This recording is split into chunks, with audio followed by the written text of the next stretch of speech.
Yeah, hi, very good morning. This is Khushi Khurana, and you're watching me on News47. Today, we're gonna talk about our interesting topic that's called Instagram account highlights talker site for workers behind Hollywood glamour.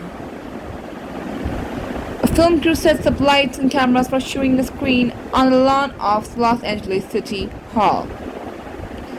Last month, Ben Gottlieb, a 27-year-old set lighting technician, wanted to show his support for his union's campaign to improve working conditions on film sets, so he wrote on Instagram post calling for an end to 12 to 14-hour shifts. As with many of his colleagues, the Brooklynite felt burnt out after working grueling hours without substantial breaks for much of the last year. The nights he was so tired driving home that he felt inebriated. He even thought about quitting, only 2 years after joining his union. IAT SE Local 52. The post struck a chord, drawing more than 21,000 likes. Gottlieb was soon inundated with messages from industry colleagues sharing their own stories, which prompted him to create a dedicated page called IAT SE Stories. In just a few weeks, more than 500 posts have drawn nearly 17,000 followers to the page. At what point do we just give people a rest, give people a break, treat it like a real job? Gottlieb asked. I think a lot of people are reaching a breaking point. Hollywood's return to production after pandemic-induced closures caused thousands of job losses has been welcome to many in the industry. But the scramble to make up for lost time combined with soaring demand for content from new streaming platforms is taking a toll on crews. Below-the-line workers are putting in increasingly long hours with the added pressure of making up for delays caused by COVID-19 outbreaks, Gottlieb and other union representatives said. There used to be seasons of people who worked in TV could take a break, but now because of streaming you don't have that anymore, said Steve Diane, Secretary Treasurer of Teamsters Local 399, which represents transportation coordinators, location managers, casting directors, animal handlers, and drivers. Because of COVID-19, people are starting to recognize working yourselves to the bone isn't a viable way to live. Then added, noting the drivers who transport cars to and from sets are working 16-hour shifts. Our crews realize the studios are pushing the limits in terms of health and safety by working excessive hours. The push to highlight working conditions on sets comes amid tense contract negotiations between the Alliance of Motion Picture and Television Producers and the International Alliance of Theatrical Stage Employees, which represents film and television crews in the entertainment industry. IATSE resumed talks with the Producer Alliance on August 17, after a break to allow for the renegotiation of COVID-19 safety protocols. Among these things, the union is pushing for better wages and longer rest periods for stressed crews. The union wants producers to allow enough time for crew members to be able to commute home and rest. They also want employers that don't allow meal breaks to face penalties, according to people familiar with negotiations.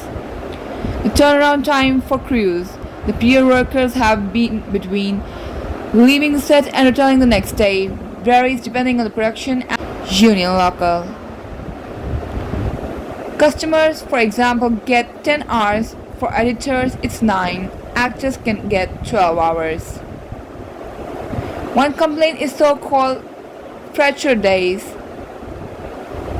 where crews work long hours that run from Friday to Saturday, meaning they potentially lose half their weekend before they have to return to work again on Monday. When I sign up for a job, I am accepting that I am essentially on it 24/7 and it's over months later. Wrote one production coordinator in August 20 post on IATSE Stories.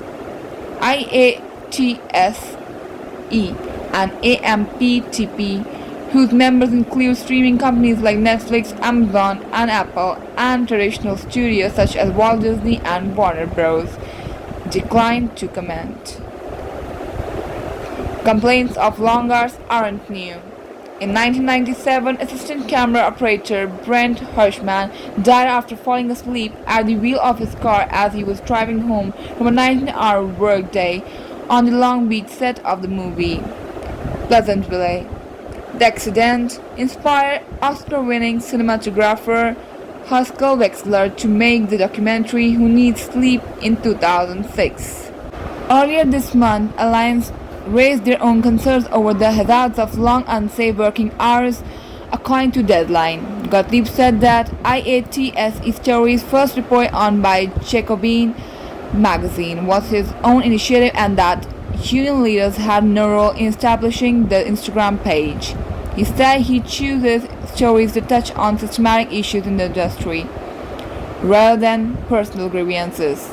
The account is managed by Gottlieb and two others in the business. It's overwhelming at times, said Gottlieb, who has worked in both TV and movie production. Sometimes I need to just take a break from it because it just gets a little taxing. Sort of the worst of the film industry dragged out in front of you all day. Some of the worst stories are shared by production assistants who find themselves earning minimum wage but having to work 12, sometimes 18-hour days. A lot of PAs are upset, Gottlieb said. Also sharing their burdens are pregnant women and crew members who would like to start families but don't feel they can because the hours are too grueling. You kind of have to choose between child and your career, Gottlieb said. A lot of people who would love to have children are coming to us and saying, we decided at some point just not to children because it wouldn't be feasible. It wouldn't be fair. Many contributors cite the hazards of driving home after long days of set. One worker on August 19 described an incident where a department head had died of a heart attack on set a few weeks earlier and crew members were told to keep working. A grief counselor was brought in next day, but crew weren't given time to visit the counselor, the worker wrote. The same day, another contributor to IATSE stories questioned why turnaround times aren't uniform. We have to discuss why talent often get 12-hour turnarounds portal to portal and the crew doesn't. Are the actors more important than the crew? Or are we all not human? That was it for today. Thank you so much for watching. For more updates like this, stay tuned with me only on News47.